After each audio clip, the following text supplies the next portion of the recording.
मानो या ना मानो में हम आपको बताते हैं बहुत सी रहस्यमयी, रोमांचित कर देने वाली, मजेदार, अविश्वसनीय सभ्यताएं, कुछ आधुनिक और पौराणिक दुर्लभ कथाएं। आइए दोस्तों, जानते हैं कि क्या होता है काला जादू और इससे जुड़े कुछ मिथ और फैक्ट्स। काला जादू यानी कि ब्लैक मैजिक। दोस्तों, काला जादू का नाम सामने आते ही भारत का बंगाल राज्य दिमाग में घूमने लगता है। लेकिन आपको जानकर हैरानी होगी कि भारत में ही नहीं बल्कि विश्व में सबसे ज्यादा काला जादू का उपयोग अफ्रीका में होता है। अफ्रीका का काला जादू वुडू नाम से जाना जाता है और इसकी मुख्य विशेषता है इसमें इस्तेमाल होने वाले जानवरों के शरीर के हिस्से व पुतले, जिनका लोग सालों से उपयोग करते आ रहे हैं। लेकिन सामान्य लोगों के लिए आज भी ये विद्या एक रहस्य बनी हुई है। दोस्तों, आइए जानते हैं क्या है काला जादू व इससे जुड़े रहस्य। कैसे होता है काला जादू? जी हाँ दोस्तों, तंत्र विज्ञान के अनुसार ये एक बहुत ही दुर्लभ प्रक्रिया है जिसे बहुत ही विशेष परिस्थितियों में अंजाम दिया जाता है। इसे करने के लिए उच्च स्तर की विशेषज्ञता की जरूरत होती है और कुछ ही लोग इसे करने में सक्षम होते हैं। इस प्रक्रिया में एक मूर्ति जो गुड़िया जैसी दिखती है का उपयोग होता है, जिसे कई तरह की खाने की चीजों से जैसे बेसन, उड़द के आटे से बनाया जाता है। इसमें विशेष मंत्रों से जान डाली जाती है। इसके बाद जिस व्यक्ति पर जादू करना होता है उसका नाम लेकर पुतले को जागृत किया जाता है।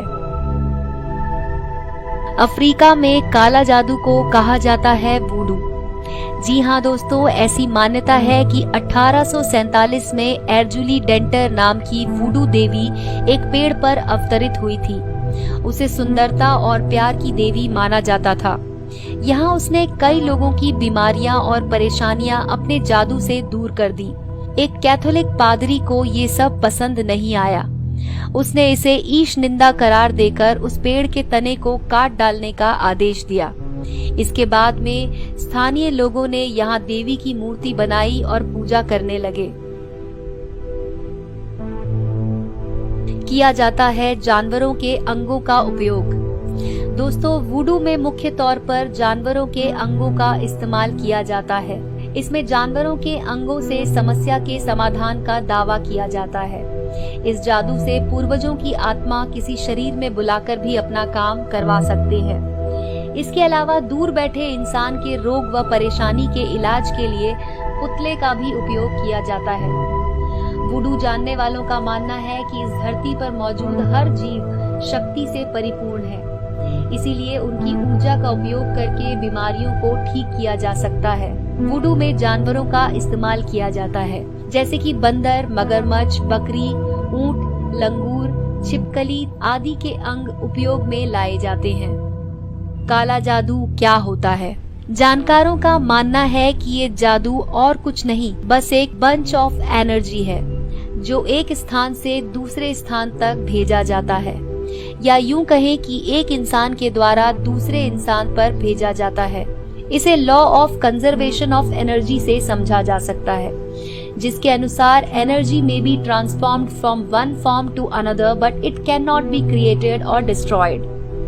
दोस्तों, हिंदी में कहा जाए तो ऊर्जा को ना तो पैदा किया जा सकता है और ना ही इसे खत्म किया जा सकता है। सिर्फ इसके स्वरूप को दूसरे स्वरूप में बदला जा सकता है। गीता में कहा गया है। दोस्तों, अर्जुन ने भी कृष्ण से यही सवाल पूछा था कि आपका ये कहना है कि हर चीज एक ही ऊर्जा से बनी है और हर एक चीज देवीय है। अगर वही देवत्व दुर्योधन में भी है तो वो ऐसे काम क्यों कर रहा है? तब कृष्ण ने इसका जवाब दिया था कि ईश्वर निर्गुण है, दिव्यता निर्गुण है, उसका अपना कोई गुण नहीं है। इसका अर्थ है कि बस वो विशुद्ध ऊर्जा है। आप उससे कुछ भी बना सकते हैं। जो बाघ आपको खाने आता है उसमें भी वही ऊर्जा है, और अगर कोई देवता है जो आपको बचा सकता है तो उसमें भी वही ऊर्जा है। कब किया जाता था ये जादू? आइए दोस्तों, जानते हैं कि ये जादू कब किया जाता था। ऐसा विशेषज्ञ मानते हैं कि पुतले से किसी इंसान को तकलीफ पहुंचाना इस जादू का उद्देश्य नहीं है। इस जादू के लिए काला जादू शब्द भी गलत है। दरअसल ये तंत्र की एक विधा है जिसे भगवान शिव ने अपने भक्तों को दिया था। पुराने समय में इस तरह का पुतला बनाकर उस पर प्रयोग सिर्फ कहीं दूर बैठे रोगी के उपचार व परेशानियां दूर करने के लिए किया जाता था। उस पुतले पर रोगी का बाल बांधकर विशेष मंत्रों से उसके नाम के साथ जागृत किया जाता था। उसके बाद रोगी के जिस भी अंग में समस्या होती थी, पुतले के उसी अंग पर सुई को गड़ाकर विशेषज्ञ अपनी सकारात्मक ऊर्जा को वहां तक पहुंचाते थे। कुछ समय तक ऐसा करने पर तकलीफ खत्म हो जाती थी।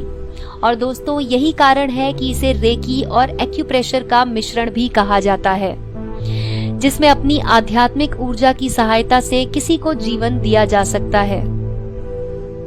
कब हुआ गलत कामों में उपयोग? आइए दोस्तों जानते हैं कि काला जादू का उपयोग गलत कामों में कब से हुआ।